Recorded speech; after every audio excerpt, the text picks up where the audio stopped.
l'oral de français, au bac, vous devez choisir une œuvre pour la présenter à votre examinateur à la toute fin de votre oral et puis pour donner votre avis personnel sur cette œuvre. Une fois que ça c'est fait, votre examinateur va vous poser des questions pendant 3, 4, 5 minutes sur l'œuvre que vous venez de lui présenter. Le but c'est 1, de vérifier que vous avez bien lu l'œuvre et que vous l'avez comprise, et 2, de voir si vous êtes capable d'approfondir cet avis personnel que vous avez présenté dans votre propre exposé précédent. Donc pour vous préparer un petit peu, il y a des choses à faire. Ce n'est pas de l'improvisation totale. On sait à peu près quelles sont les questions qui reviennent souvent. Et je vous en ai ici identifié 4. 2 questions de connaissances, 2 questions d'avis personnel, pour pouvoir préparer à l'avance ces questions. Première question envisageable sur les connaissances, sur la connaissance de cette œuvre. Pouvez-vous définir le marivaudage? Vous voyez que ce n'est pas sur l'œuvre en particulier, c'est sur des notions liées à cette œuvre, à savoir liées à l'auteur, Marivaux. Alors ces genres de questions, quand on vous dit « pouvez-vous définir le marivaudage ?» vous allez spontanément penser comme ça, vous n'allez pas savoir. Partez du plus simple, vous dites marivaudage, il y a Marivaux dedans, commencez par dire ça. Vous dites marivaudage, c'est une manière d'écrire qui est inspirée par Marivaux. Première chose. Et après, vous allez essayer de vous rappeler de vos éléments de cours, mais ne restez pas à faire trop longtemps. Donc, première réponse. C'est une manière d'écrire, donc un courant littéraire finalement, qui propose au théâtre des sujets amoureux, des sujets sentimentaux. À l'époque, on disait des sujets sensibles, de manière subtile, de manière raffinée, de manière élégante, en mobilisant surtout le langage. C'est-à-dire que les histoires d'amour chez Marivaux et dans le marivaudage sont des histoires d'amour qui se développent par la parole. On se trompe, je ne vous dis pas au sens tromper quelqu'un, mais on fait des méprises, on fait des erreurs sur les intentions de telle personne ou les sentiments de telle personne parce qu'on a mal compris une phrase ou parce qu'on nous a menti ou parce que quelqu'un a monté une supercherie pour nous faire entendre quelque chose qui n'est pas vrai. Mais tout passe par le langage.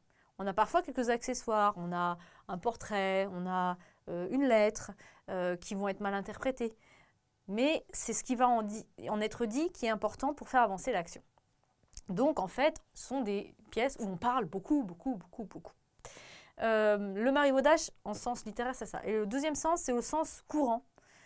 Et c'est devenu un terme un peu loin des pièces de Marivaux, puisque le marivaudage, dans le sens courant, c'est plutôt la séduction, le fait de vouloir séduire un petit peu partout, sans s'attacher à personne, et de passer d'une personne à une autre, mais de manière, là aussi, c'est pas Tinder, hein, c'est une manière assez élégante, dans le flirt, les sentiments, avec beaucoup d'émotions et beaucoup d'attachement aux personnes. Ça, c'est le marivaudage, mais avec l'idée de multiplier les conquêtes quand même. Si vous voulez épater votre correcteur, votre examinateur, vous pouvez à ce moment-là citer les films d'Éric Rohmer, qui sont souvent vus comme des films sur le marivaudage, mais modernes, où il y a beaucoup de discussions autour de l'amour, c'est quoi la fidélité, c'est quoi être amoureux, etc. Et d'hommes qui parlent aux femmes, de femmes qui parlent aux hommes, et puis ils se draguent ou ils se draguent pas, on ne sait pas trop, et puis voilà, c'est surtout autour de ça les films d'Éric Rohmer, et qui sont définis comme des films qui sont d'inspiration de Marivaux et dans la lignée du marivaudage. Donc voilà pour cette première question qui est dure, hein, une question difficile. Deuxième question de connaissance, que pensez-vous du dénouement de la pièce? Le trouvez-vous crédible? Alors là, c'est plus une question sur vraiment votre compréhension et votre souvenir de la pièce. Le dénouement de la pièce, c'est que, voilà, c'est spoiler, mais je suis bien obligée, hein, que les deux personnages principaux, la noble et puis l'intendant, Dorante, vont finir par s'avouer leur amour mutuel. C'était pas du tout gagné au départ, puisqu'au départ, on a Dorante qui est amoureux secrètement de cette femme, qui lui a fait faillite, donc il est désargenté, il est sans fortune, alors qu'elle, elle est riche. A priori, dans la société du XVIIIe siècle, c'est pas possible qu'ils finissent ensemble. Et il y a plein d'obstacles qui vont faire que normalement, elle ne peut même pas tomber amoureuse de lui, parce qu'elle va se dire, c'est pas intéressant pour moi de tomber amoureuse de quelqu'un qui n'a pas d'argent, je vais me mettre dans des situations embêtante. D'ailleurs, pendant toute la pièce, on lui propose de se marier avec un homme riche qu'elle ne connaît même pas, ou très peu, et qui clairement ne l'intéresse pas, mais juste par intérêt, de pouvoir se marier avec lui, ce serait à son avantage. Donc, on peut trouver bizarre que justement à la fin de la pièce, un spectateur du 18e, en tout cas, trouverait bizarre qu'à la fin de la pièce, ils finissent ensemble, Dorante, pour dire ça comme ça, Dorante et la noble. Et en fait, vous avez tout à fait le droit, vous, de défendre le fait que ce soit crédible de votre point de vue, puisqu'en effet, dans le style de Marivaux, c'est l'amour qui triomphe toujours. Par-delà les préjugés sociaux, par-delà les déguisements, par-delà les mensonges, les tromperies, l'amour va triompher. Et c'est ce qu'on appelle la surprise de l'amour. C'est un thème, en fait, qui revient souvent chez Marivaux, qui fait que l'amour sincère finit toujours par éclater au grand jour et par vaincre les obstacles qui lui sont opposés.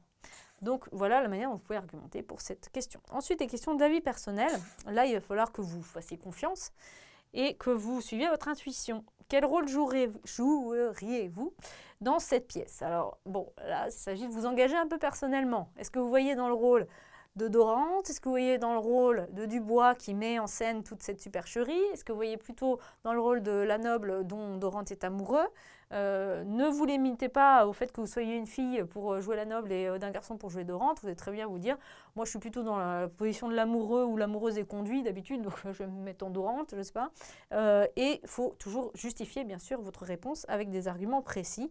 Pas besoin d'en dévoiler trop sur votre vie personnelle, hein, bien sûr, mais là, c'est le moment où vous montrez que vous connaissez bien la pièce et vous donnez des exemples précis dans la pièce. Et puis, deuxième question d'avis personnel, pouvez-vous parler d'une mise en scène de cette pièce, laquelle et pourquoi? Alors là, ça suppose, que vous en avez vu au moins une, sinon plusieurs, c'est pas évident. Donc là aussi, anticipez, regardez sur Internet, regardez des extraits, vous n'êtes pas obligé de tout voir à chaque fois. Hein. Regardez une en entier, puis d'autres des extraits. Et puis, vous choisissez parmi celles-là que vous aurez citées, par exemple celle de Jean-Luc Bondy qui est tournée au Théâtre de l'Odéon, sous forme de film, mais dans un théâtre. Donc déjà, c'est un petit peu étrange. Et pourquoi vous choisissez celle-là? Vous allez dire peut-être parce que, justement, c'est tourné comme un film, donc on arrive mieux à suivre l'action. Et c'est entre le 18e et maintenant, on n'arrive pas trop à identifier au niveau des décors et des costumes l'époque. Bon, les costumes sont plutôt contemporains, hein, mais on voit bien que la langue, elle n'est pas contemporaine et il y a une volonté toujours artistique sur ça qui fait que ça devient une mise en scène intéressante. Bon, là, c'est une raison que moi je développe par rapport à mon avis. Vous allez chercher votre avis et votre argument pour défendre cette mise en scène. Donc voilà les différentes questions que vous pouvez préparer. Vous pouvez aussi compléter en regardant donc, les films d'Éric Rohmer ou les films d'Emmanuel Mouret aussi plus récemment, qui sont aussi identifiés comme des films de marivaudage. Bon visionnage à tous.